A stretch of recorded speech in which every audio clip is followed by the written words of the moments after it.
Mike.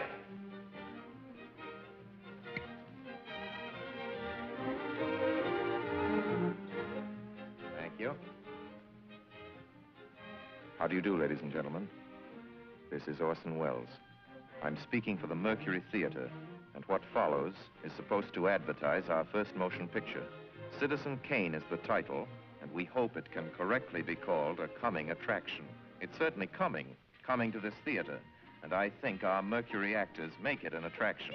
I'd like you to meet them. Speaking of attractions, well, the chorus girls are certainly an attraction, but frankly, ladies and gentlemen, we're just showing you the chorus girls for purposes of ballyhoo.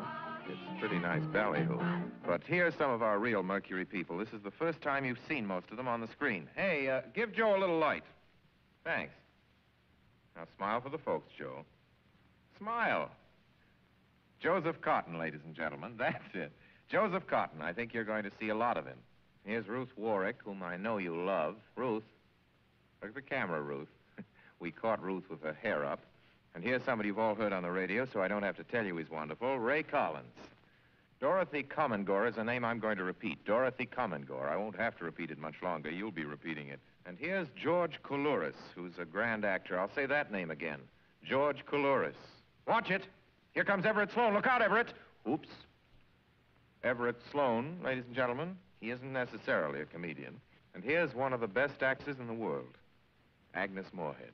I've said a lot of nice things, but Erskine Sanford deserves some more. Erskine Sanford. So does Paul. Paul Stewart, everybody. Citizen Kane is a modern American story about a man called Kane, Charles Foster Kane. I don't know how to tell you about him. There's so many things to say. I'll turn you over instead to the characters in the picture. As you'll see, they feel very strongly on the subject. Charles Foster Kane is... Sure, he started the war. But do you think if it hadn't been for Mr. Kane, the United States would have the Panama Canal? Charles Foster Kane is nothing more or less than a communist. Kane, governor. Listen, when the voters of this state and Mrs. Kane learn what I found out about Mr. Kane and a certain little blondie named Susan Alexander, he couldn't be elected dog catcher. I'm going to skin Mr. Charles Foster Kane alive. I'm going to marry him next week at the White House. Emily, I hear you've been stepping out with Charlie Kane. Of course I love him.